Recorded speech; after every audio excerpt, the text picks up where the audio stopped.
เพิ่งอยู่ปะบ่เคยกินเผ็ดอยู่ได้ตอนนี้บ่เผ็ดแล้วก็เอามาเผ็ดคนใส่ตื้มไป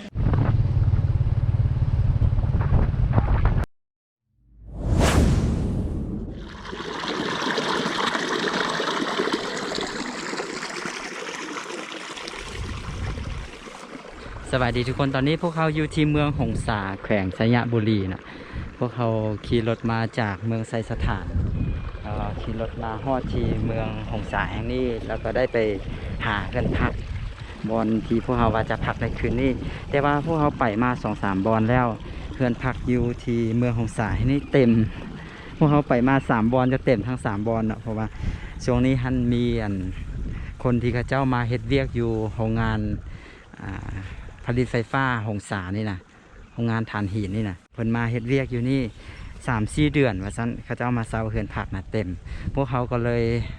ล้มกันว่าพวกเขาอาจจะบ่พักอยู่ที่เมืองหงสานี่เดี๋ยวจะเดินทางต่อไปที่เมืองเงินเลยนะเมืองเงินก็ยังขึ้นกับแขวงสยบุรีอยู่จากเมืองแห่งนี้ไปเมืองเงินก็ได้ไกลหลายปานใดเนาะเมืองหงสาถือว่าเป็นเมืองที่งดงามอีกเมืองนึงเนาะก็เสียดายพวกเขาบ่ได้พักอยู่นี่แล้วก็บ่ได้ไปเลาะเบิ่งตลาดแล้วก็สถานที่ต่างๆของเมืองหงสาแห่งนี้เนื่องจากว่าช่วงนี้มันเป็นช่วงการระบาดของโควิด -19 ด้วยนะเดี๋ยวจะขี่รถเลาะเบิ่ง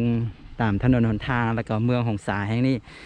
เพราะว่าพวกเขาได้เดินทางมาฮอดแล้วเนาะก็จะได้ขี่รถเลาะเบิ่งว่าเมืองหงสาแห่งนี้เป็นจังใดแล้วก็จะถือโอกาสถ่ายวิดีโอให้ทุกคนได้เบิ่งกันหลังจากนั้นพวกเขาก็จะเดินทางไปเมืองเงินเลยเนาะก็ไปที่ตามภาพบรรยากาศตามถนนหนทางกันอันนี้จะเป็นทุ่งนาที่อยู่ติดกับตัวเมืองหน่อยเลยเข้าไว้นี่ก็จะเป็นตัวเมืองแล้วก็มีสายน้ำไหลผ่านตัวเมืองแล้วก็มีขัวข้ามยางงามเลยเมืองหงสานี่ก็งามเติบนะก็เดี๋ยวจะอะไรนะเดี๋ยวเข้าไปเบิ่งภาพบรรยากาศนะว่าเจ้ากล้องที่เซมโหมดเราจะขี่รถเลาะเบิ่งตัวเมืองว่าตัวเมืองหงสานี่เป็นจังไดเข้าไปติดตามพร้อมๆกันเด้อ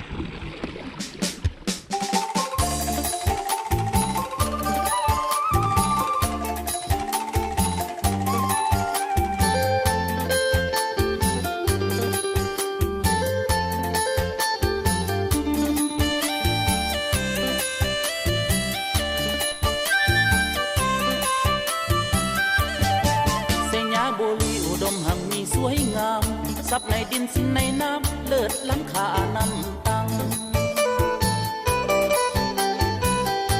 มีปลาสงวนตอนนี้พวกเขาจะลองมาชิมข้าวปุ้นฮ้อน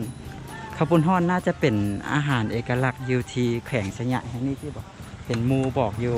เพราะเขายังบ่เคยได้ลองตั้งแต่เดินทางมาที่แขวงสยะแห่งนี้ข้าวปุ้นฮ้อนนี้เป็นอาหารประจำเมืองวะบ่ไปก็มาเซาอยู่นี่แหละแม่นวะแต่ว่าคนมากินแม่นวะข้าวปุ้นฮ้อนนี่อ๋ออันนี้บ้านอย่างก็บ้านสีบุญเฮืองอ๋อบ้านสีบุญเฮืองที่เห็นเป็นตึกเหลืองๆนั่นเป็นของตึกของธนาคารอยู่วันนี้ก็จะมีวัดสีบุญเฮืองหงสาวดีนี่อยู่วันนี้จะมีเป็นสายน้ำแล้วก็มีขัวข้ามมานะขัวก็จะมีเห็นมี2 ขัวว่ะอันนี้เป็นขัวที่บ่ให้รถใหญ่สูงข้ามทางนู้นก็มีขัวอันนี้เป็นบ้านเฮือนของประชาชนอยู่ที่บ้านสีบุญเฮืองแห่งนี้ทุกคนที่เมืองหงสาเนาะแขวงสยบุรีเดี๋ยวเขาจะลองชิมข้าวปุ้นฮ้อนกันก่อนเดี๋ยวเขาจะเบิ่งการปรุงแล้วก็การกินข้าวปุ้นฮ้อนกันอาตาบินก็ยังบ่เคยกินจากเธอเนาะอันนี้จะเป็นน้ำที่เพิ่นให้มาเป็นน้ำขิงมานี่แหละแล้วก็บางคนอาจจะกินกับอันนี้ข้าวโพกนี่ต้องมาเบิ่งว่าวิธีการปรุงหั่นปรุงจังไดเคยปรุงอยู่ปะบ่เคยกินลองเฮ็ดให้เบิ่งได้ซะนะเดี๋ยวค่อยเอาเครื่องแซ่บเราอายปรุงมักรสชาติได้เราก็อายปรุงเดี๋ยวจะเบิ่งมักเผ็ดบ่ตอนนี้มักเผ็ดอยู่ได้ตอนนี้บ่เผ็ดแล้วก็เอามาเผ็ดคนใส่ตื้มไปเลยอ๋อได้ซีอิ๊วดำ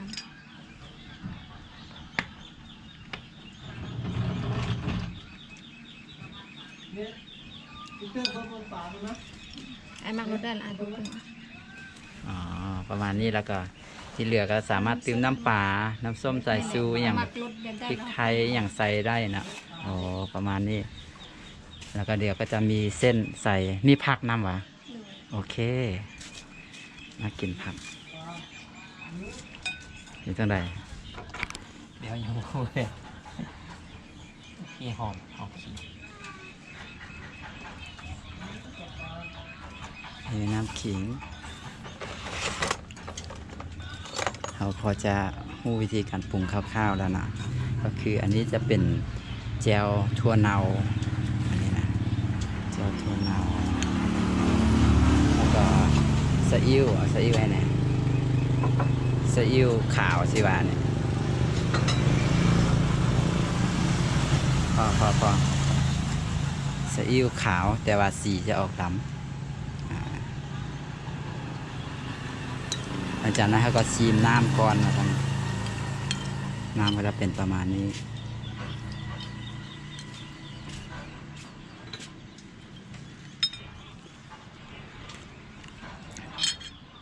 โอ้เผ็ดอยู่เลยเขาจะเติม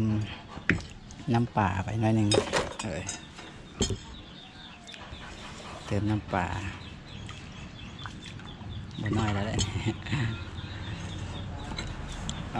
แล้วก็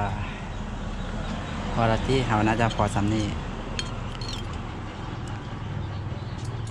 ชิมน้ำเหมือนกันแซ่บละน้ำโอเคละอันนี้จะเป็นมีผักแล้วก็มีเส้นอันนี้คือจานหนึ่งอันนี้สำหรับคนหนึ่งโอเค เดี๋ยวคุณเจียวขี้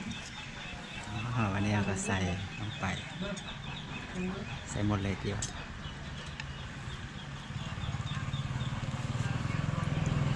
ใส่หมดเลยโอ้เป็นตาแซ่บขนาดเลยเบิ่งน้ำมันเข้มข้นขนาดเลย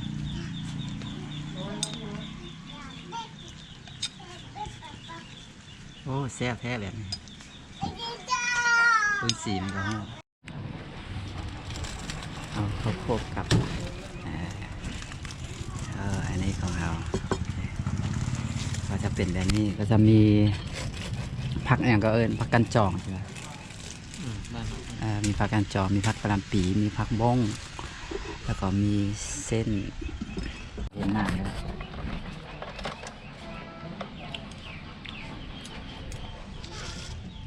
หลังจากที่เราปรุงน้ำมันแล้วนะเราก็ซีมเบื้องน้ำมัน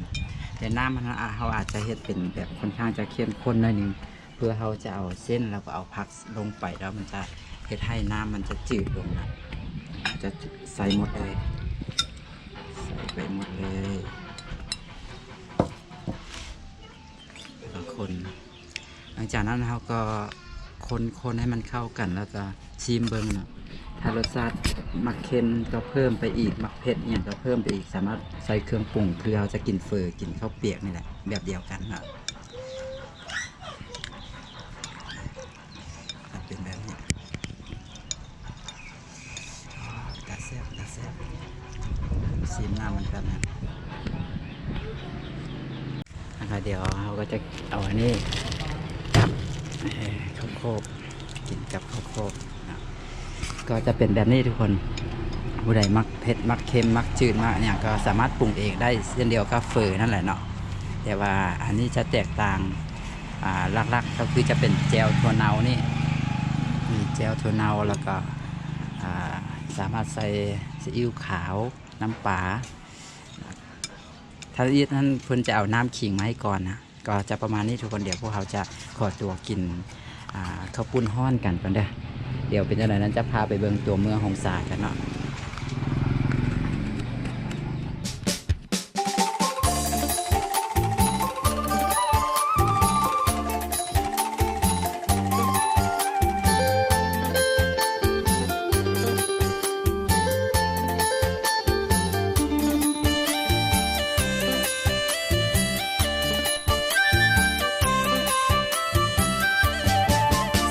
บุรีอุดมหังมีสวยงามส ทรัพย์ในดินสินในน้ำเลิศล้ำค่าน้ำตังมีป่าสงวนน้ำตกตาดก้องดังมีป่าสงวนน้ำตกตาดก้องดังงามทัดเมืองคอบเมืองคำมากภาวันบ่อแตนสยามบุรีแดนอู่เขาสร้างงามมีหลายวัฒนธรรมขับลงห่วงจูงใจอยู่เมืองเสียงหอนนาอ่อนซ่อนบุญบังไฟอยู่เมืองเสียงหอนนาอ่อนซ่อนบุญบังไฟก่อนปลูกป่ามากลายมึงปากลายแสนงามสยามบุรีสยามบุรีสยามบุรีมีพืชพันธุ์ชีวนานาเสื่อมลูกทานมาซิมสาเขียวหอมดีสมป่าไม่สักส่วนมักหน้าเขาสาลี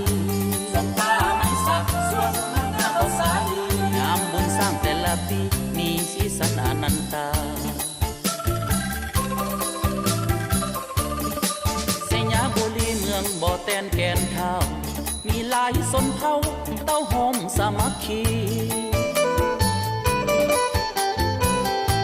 ไปเลาะไปแอวเที่ยวลิ้นงามดีไปเลาะไปแอวเที่ยวลิ้นงามดีมาเที่ยวสยามบุรีมีแต่เจริญศรีวิไล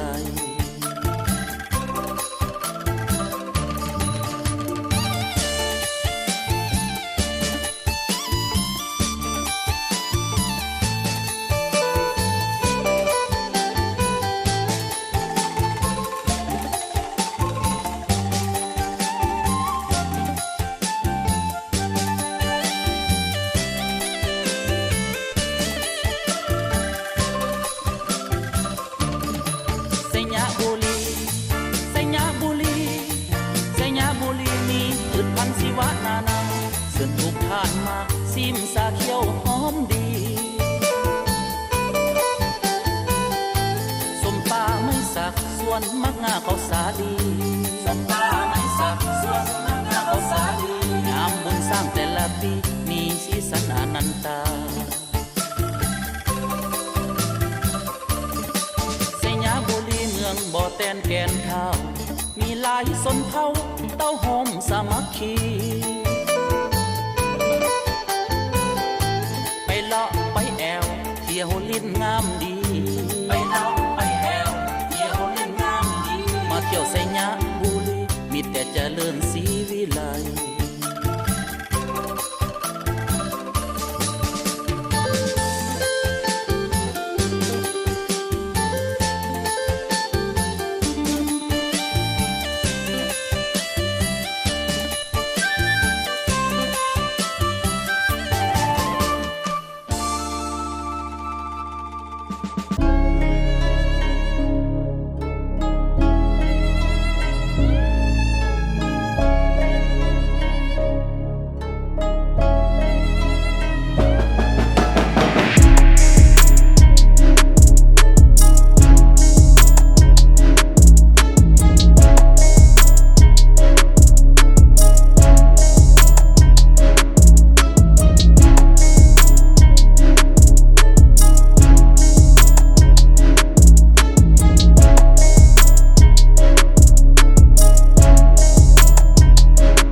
นั้นคือยอดหญิงคนเด่นสุขใจนักหนาเมื่อได้มาพบน้องเนื้อเย็นเป็นบุญที่ได้มาเห็นแม่เนื้อเย็นสาวเมืองหงสาสาวนาแก่คำนาลำพลจันนั้นนาเห็นแล้วบ่อยากจากลา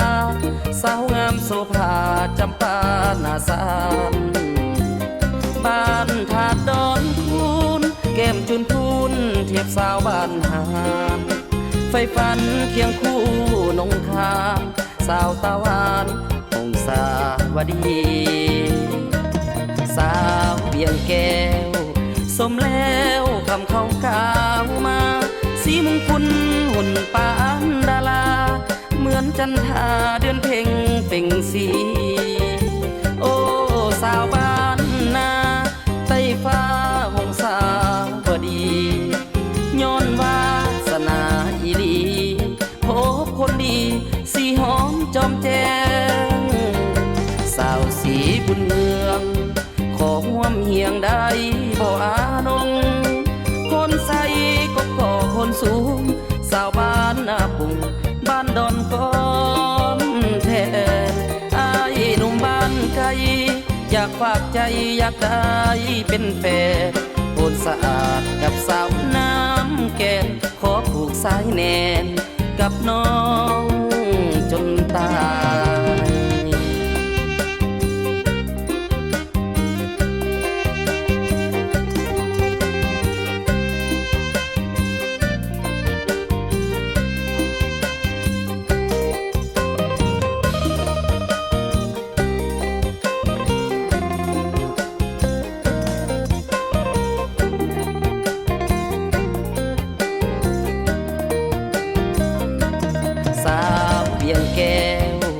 สมแล้วคำเขากล่าวมา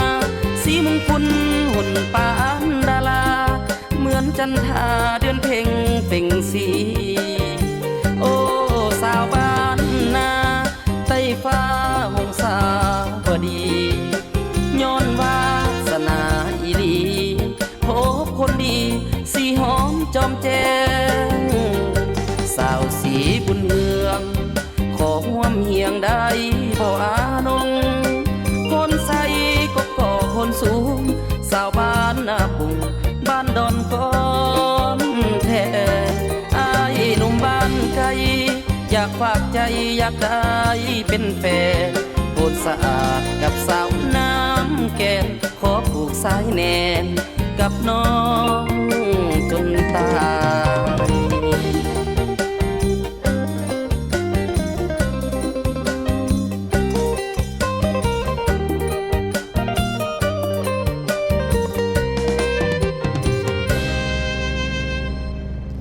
ยทั้งหมดนี้ก็คือภาพบรรยากาศจากตัวเมืองหงสาแขวงสยบุรี